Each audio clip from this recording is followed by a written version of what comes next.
All right, for today's meeting, remember Tuesdays at 11. You know where to find me. Just like if we all worked in an office, you try to get as close to that as possible. You go in a conference room on Tuesdays at 11 o'clock. And I encourage other people that know other people who trade to have regularly scheduled meetings, even if some might be impromptu, if not scheduled, because it's part of that work ethic and that flow, right? And that working on what you're trying to do. I just want to give you a sense of the topics I come out with these. Sometimes I write them out and I'll prepare slides and put a lot more work into them, but that doesn't make them better. That just has to do with how I want to present it. Other times I think of it the day before, the weekend before, and I flesh it out by walking, talking to myself. People think I'm strange, but that's okay. That they see me as a guy talking to himself with a dog, but maybe they think I'm on my phone. Who knows?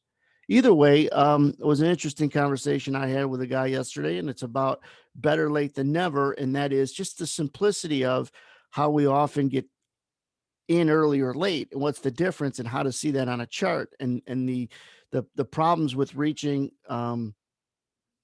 either way, right? Reaching tends to give you the hold on one second.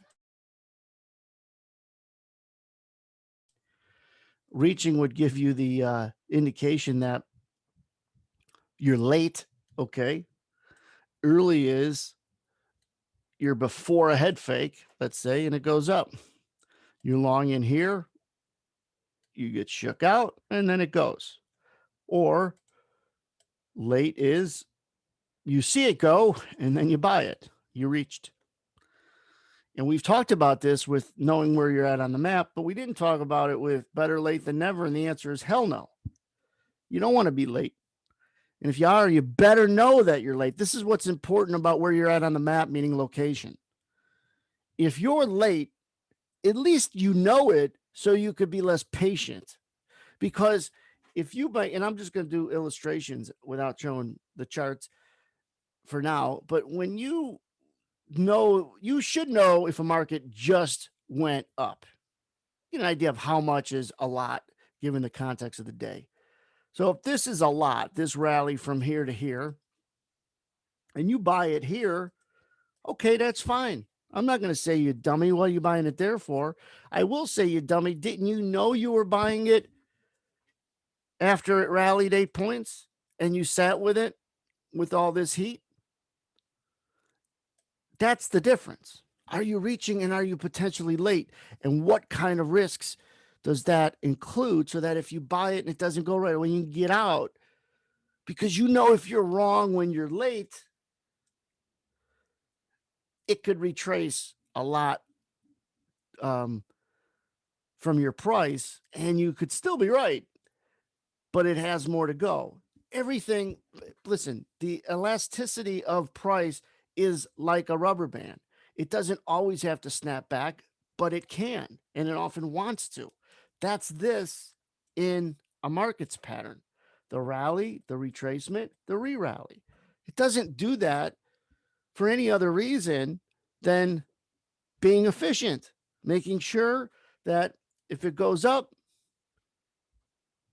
at some point there's too many longs, it has to shake them out. That's a retracement. Profit takers, shorts puking, and then it re-rallies. That's a strong move. But retracements are vital in showing the efficiency of a market. They have to have them, or a market wouldn't exist, or certainly the price discovery process of what they're trying to do wouldn't exist, wouldn't tell us anything. Be a splattering of nonsense. There has to be retracements. There has to be consolidation. There has to be, you know, huge rallies could be rejected and everything else in between. Now, late and early, as long as you know you could be the other, one or the other, you're at least assigning a proper expectation. I'll say that again.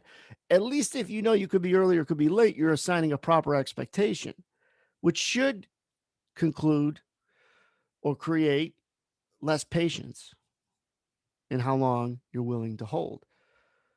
And if you're good at knowing you're late, knowing you're early, obviously you're right for being less patient. You should always be less patient if you think you're late. You should have a proper expectation if indeed you're if I show up on a date with a girl you've dated for 10 years and she hates when you're late and you show up late, you shouldn't be surprised that she's mad. Or else it's going to really turn the night upside down.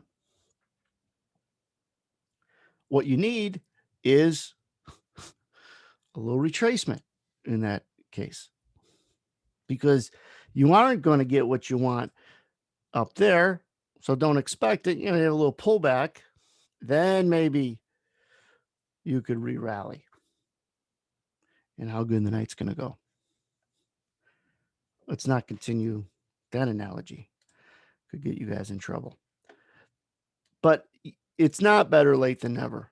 The only time it's better late than never. And what's important about understanding markets and volatility and tempo is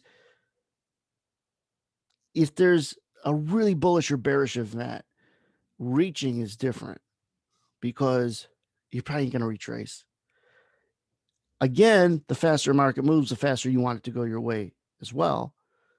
But you're better late than never in the case of, and I hate to say this, but let's just say the Trump passed out and they're rushing him to the hospital.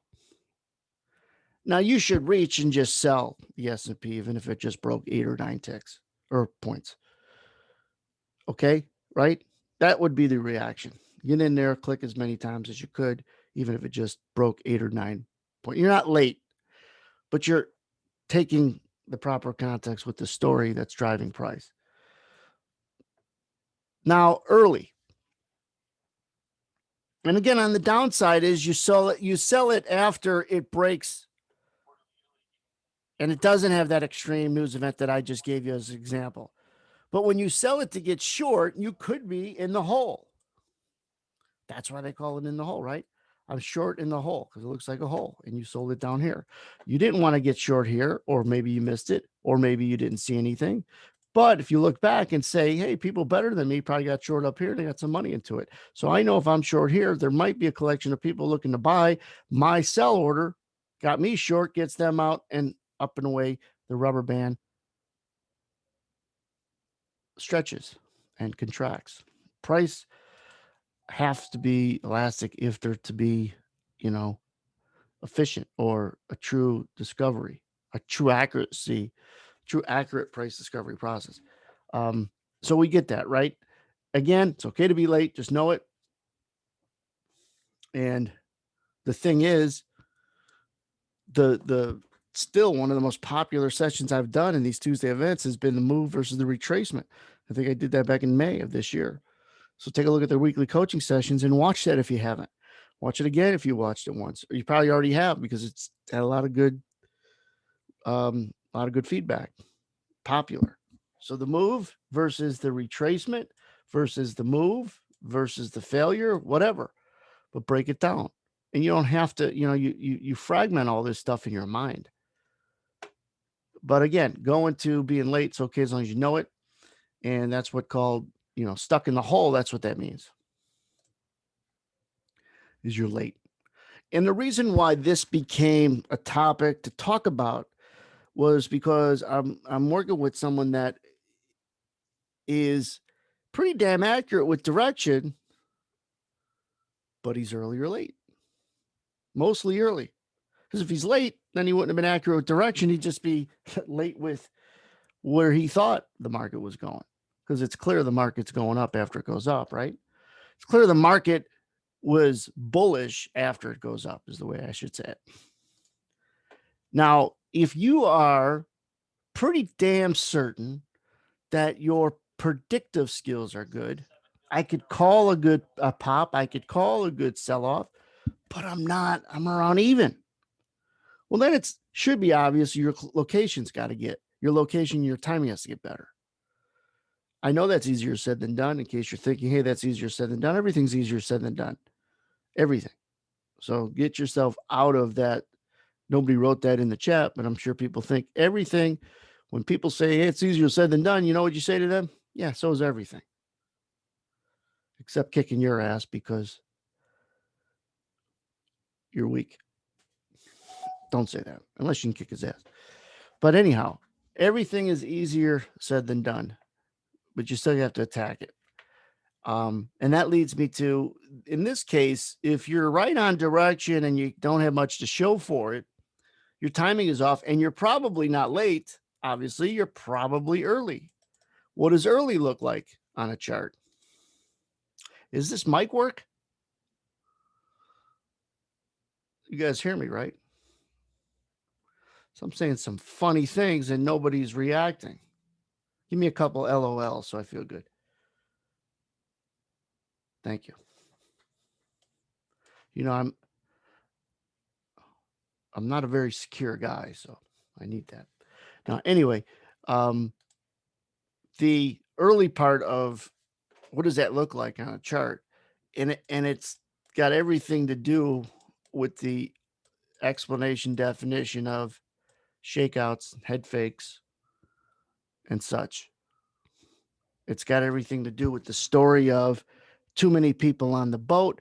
It can't float. It's sinking. It's sinking. It's sinking. Someone yells, if we throw 20 people off, we'll float, and the other 80 people will survive.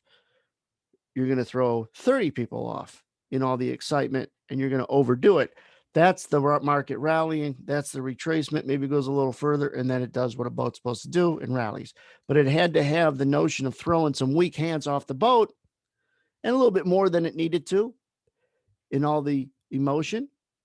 And mostly weak guys are thrown off the boat, but you could be a strong guy and maybe you had a bad location on the boat.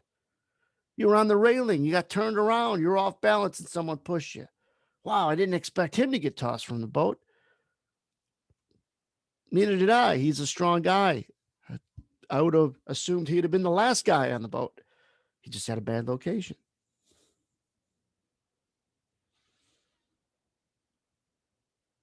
You get it? And so the analogy of a boat and a metaphor, if it's sinking and someone says, throw 20 people off and the other 80 will survive, you'll throw 30 people off and the boat will float. But it doesn't mean just weak hands will get thrown out. You'll have some stronger people because why? Their location's bad. How this metaphor fits is oftentimes what creates strength and weakness is your location. So taking that metaphor to a chart pattern, boat's floating just fine. Uh-oh, we're going to have to shake out some what? Longs. Longs generally are the ones that have to cover and get shook out. And not just the ones here. Like, it's not just the ones that bought it late. They get shook out, but it's the guys that are taking profit, but they're, covering it. And part of them covering it is pushing it lower. That's throwing 20 or 30 people off the boat. Then once you do that, everybody, okay, we got enough. We're floating. That's it. And then you could have that relief rally. That's what this is about in trading, is the explanation. And hopefully I'm being as clear as can be with the functionality of a market. And I never think it's ever elementary to go back and explain what some would consider basic, others would consider advanced. But even if you consider this basic, nobody's saying it, but even if you considered this basic, if it's important, there's nothing that shouldn't be repetitive if it's important. It's basic form and mechanics to shoot a free throw. Does that mean once you don't have to practice anymore? No, that's how you got good. That's how you'll stay good. Always going through this kind of mental practice of why markets do what they do is so important, because if you can't make sense out of a chart and why it's moving and why the move is a move versus a retracement, what does that mean? What does it talk about? Respecting this? What the hell is that all about? It all has to do with, well, how are you going to trade it if you can't understand it? How are you going to read a chart if you don't truly understand if that chart could talk? What would it be saying? That's what I try to do by hosting the room, be almost like a talking chart where, and I'm going to say a couple swear words, where all the longs in here are going, this is great. Holy shit, what's going on? I got to get out. And that's the emotions that you get. You get the holy shit moment from shorts on the way up, and then the longs, they have a different voice, and they're like, shit, why didn't I get out here? And they get out here, and then it goes up. Son of a bitch. So to read, here's a great thing to say, and I just thought of it, and I think it's a great thing to say, and write it down. Let me say it before I forget. What I forgot. No, but watching a market, reading a chart is reading people. It's the same thing. People are making the lines up, down, sideways for the most part, even if they're programs and automated. People made the automation. So if you go read people, you got to reapply it to reading a chart to sharpen up your predictive skills of what the chart's going to look like next, because that's what reading people is, right? You got to get good at reading, and a lot of you guys are already good at reading people. I knew Carl was a goof the moment I met him, in a bad way. I was right. No, but a lot of you guys are good at reading people, and some aren't, but that is what you're doing when you're reading a chart. You're reading people.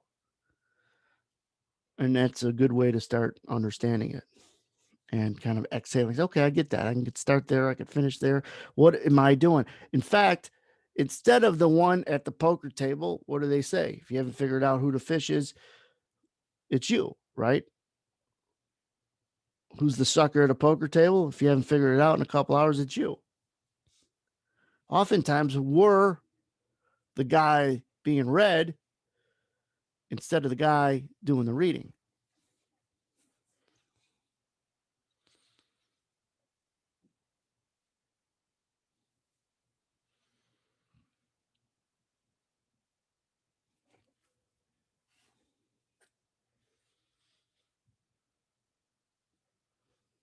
And so let's go.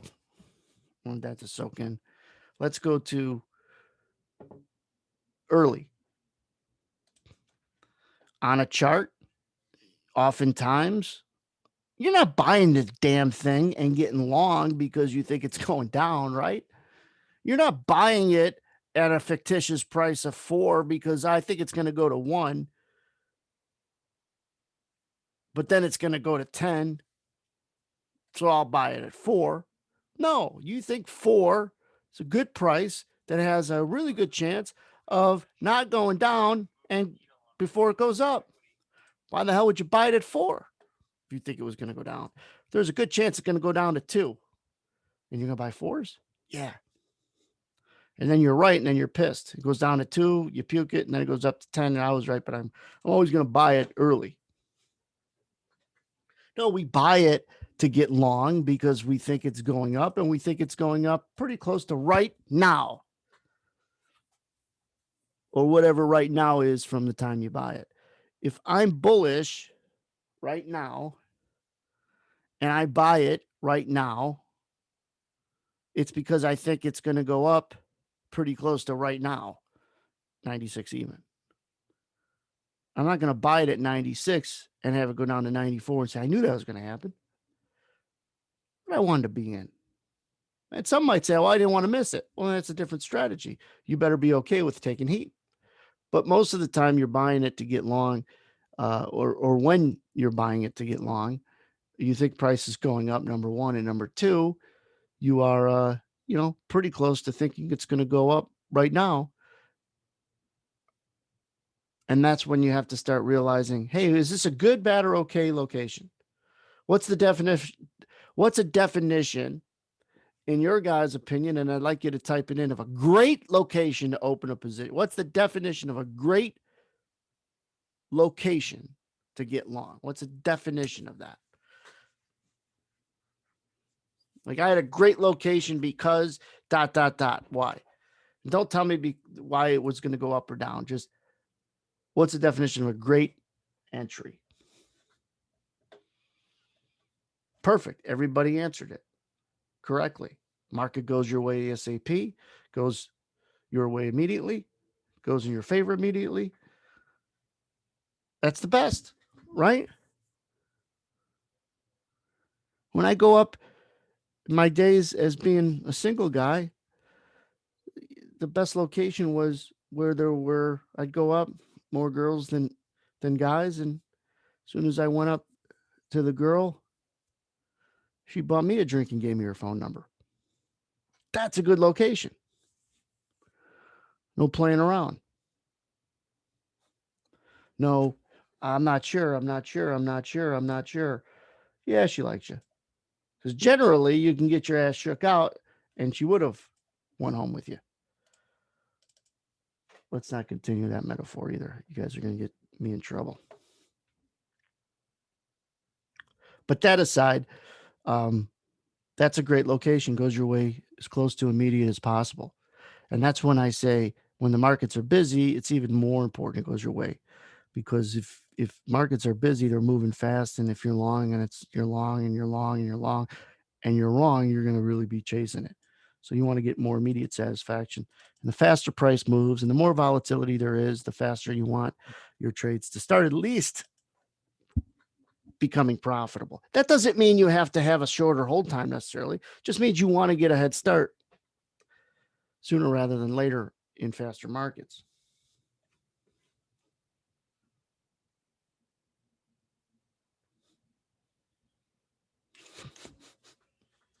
The back to like again, early is not so great of a location because you were probably jammed in with a lot of other people who are long. And what happens? You got to fake them out to go up. And instead of using the head fake, for instance, to time your location, because listen, you're not using the head fake necessarily to get you bullish. Being bullish and being long better be two different things. So you're bullish, but you're waiting. You don't want to miss it, so you buy it here. And then when it goes down and you get stopped out and it goes up, you would have said, damn it, if I wasn't long here, I would have got long here.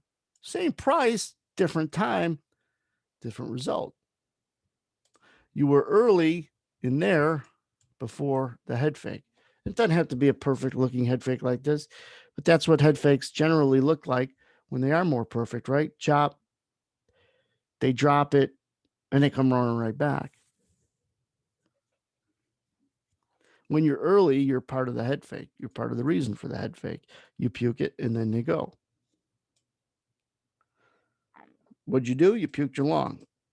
Why'd you puke your long? Because you've been in the damn trade too long and you're getting impatient and it was going against you. There's always usually a couple reasons. But either way, you were the reason why it was easier to go up because you were no longer on the boat. So if you're finding yourself always being directionally good, but not P&L good, your statistics are not great, 50-50, your locations are probably really bad. They're not even okay. They're probably bad, but that's okay that they're bad.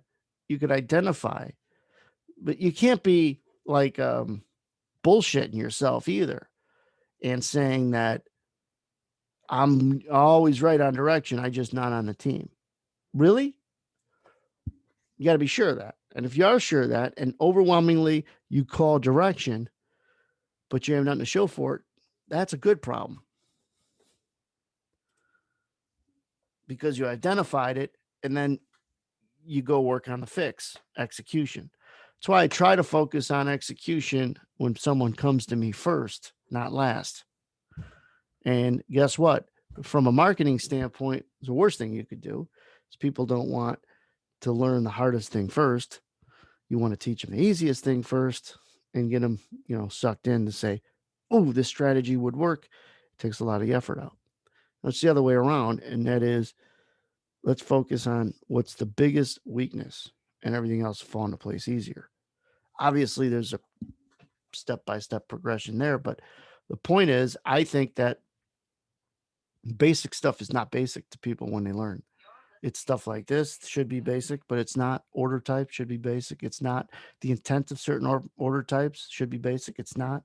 unequivocally. Why do people use certain orders overwhelmingly for this or for that? Does it matter? What's the intention? What is the shakeout? Why do markets have to do in order to be efficient? Why is it not you? It's not personal. It's not the market saying you suck. It's the market doing what it does in order to exist. Shake out weak hands, as in life. The word crowded, someone just adds. Once in a while, do I use the word crowded? Once in a while. But it explains, Paul, the same thing. Crowded trade is too much competition. It's a crowded room.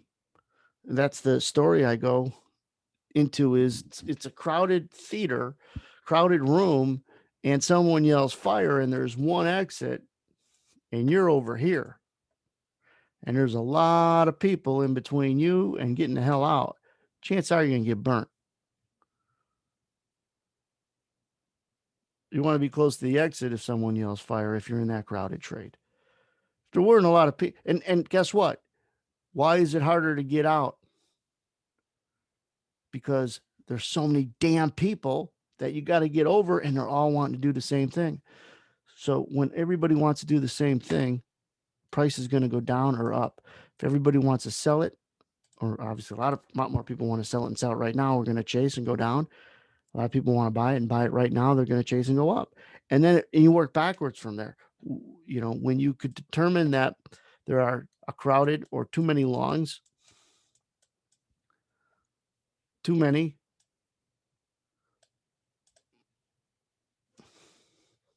if indeed that's the case, then you know the trade's crowded, the theater's crowded, and this exit represents what? Got to get to that exit to sell it. And the longer it takes for you to get to that exit, the lower price is going. Because you don't, when you're looking to sell it, you don't want price to go down, do you? I don't. Nobody does. And after you buy it to get long, you're a seller. Everything will fit and fits into the way good education goes.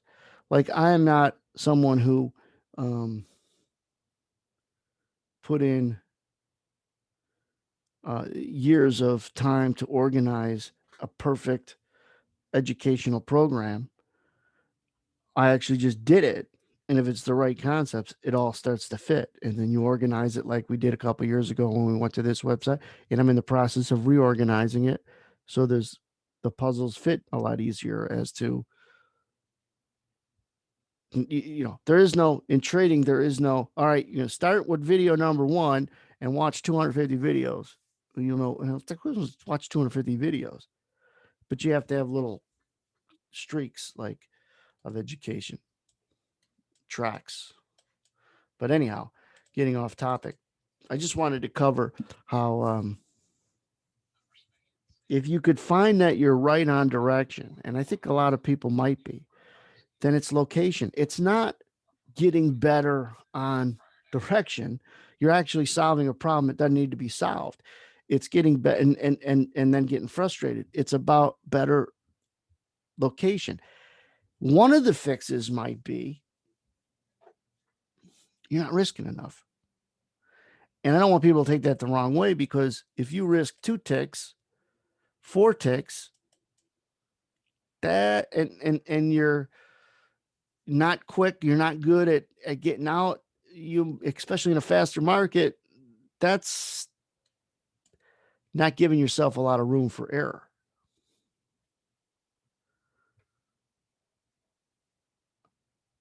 Does that make sense? Sometimes, Paul, you'll know what I mean by this. The bid offer is 4 or 5 ticks wide. And someone might say, well, no, Anthony, it's 1 tick wide. It's 96.5, 96.75 right now. I know that it's literally 1 tick wide, but the real buying and selling, the real liquidity is 4 ticks wide. And so for you to buy 97 evens and risk 97 halves, you're not giving yourself a long enough bet. you're going up to the plate. Yeah, you might hit a couple balls, but you got a short bat.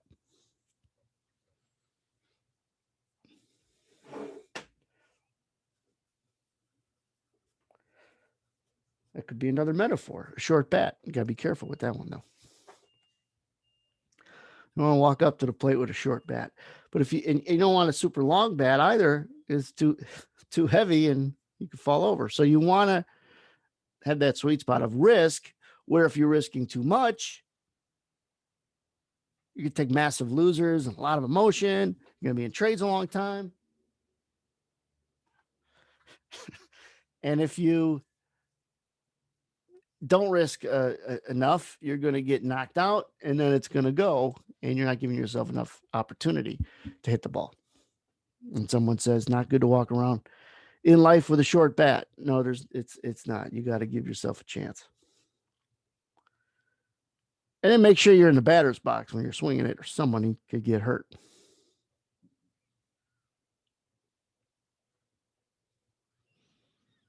It all comes back down to location. When do I swing the bat? Well, I'm swinging it in the dugout and I'm constantly hurting people. Well, relax.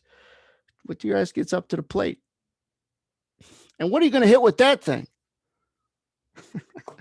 Be a good video to do. Like, not just a video, like a commercial. Trading and baseball. This guy's got a great swing. Bat's too short, which means he's not risking enough. Or, man, this guy, sometimes he hits the ball a lot, but look, his bat's too long. It goes to through the next batter's box. Can barely swing it. Takes him a long time to swing it. When it takes you a long time to be in a tray, there's more motion, there's more effort. Not that that's bad. It's relative. It's relative to what you're trying to achieve. But always remember, the more you risk, the more you better make, and the more you risk, the more you better make, or the more you risk, the more you try to make, the longer you're always going to be in a trade. The only time you're going to make big on targets and not be in the trade a long time is if it's real volatile. But if you're going to take bigger winners than, 2 points, if you want 10 points, it's going to take you longer in a trade to take a 10-point winner, a 2-point winner. That should make sense, right? Generally.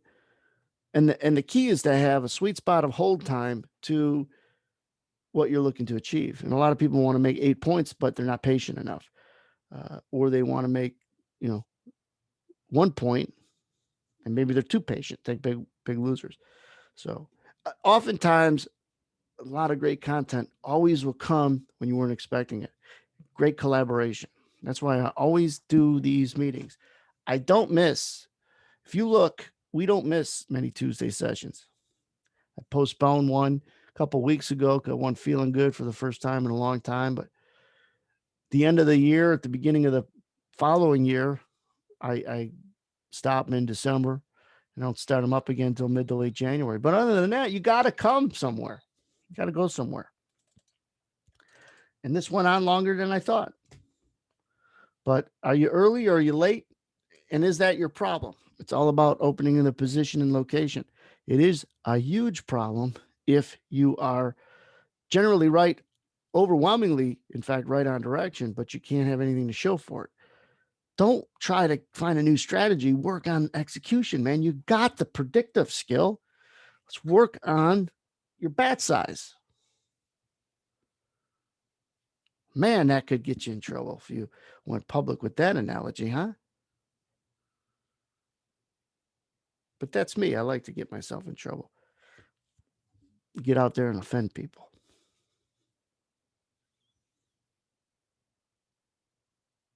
Anybody got questions? If not, we're going to wrap it up. See you next Tuesday, or the people in the room. We'll see you tomorrow. Trump's vital signs remain stable. Help me, help you. That's what's important. And anybody, I'll put out an email with a couple private sessions that I'm doing. Actually, one private session that I'm going to do between now and the end of the quarter or the end of the year. So I'll put out an email for it. Generally, people do it. But I bring that up because that's where this content and this idea came from, is help me help you, and working with someone and digging into what their errors are important. I mean, that's crucial. That's what you get in a prop firm. It's not always the technique concepts; those are important, but it's the refining of it. No symptoms. Vitals are good with the president. I guess it's coming down the wire now. Also, don't forget, for real-time stuff, stimulus good, no stimulus bad. So remarks that come down the wire from Pelosi or Mnuchin or both that tip one way or the other, if they tip at all, the market's wanting a stimulus. Take care, guys. I'll post this in a few hours, the recording of it.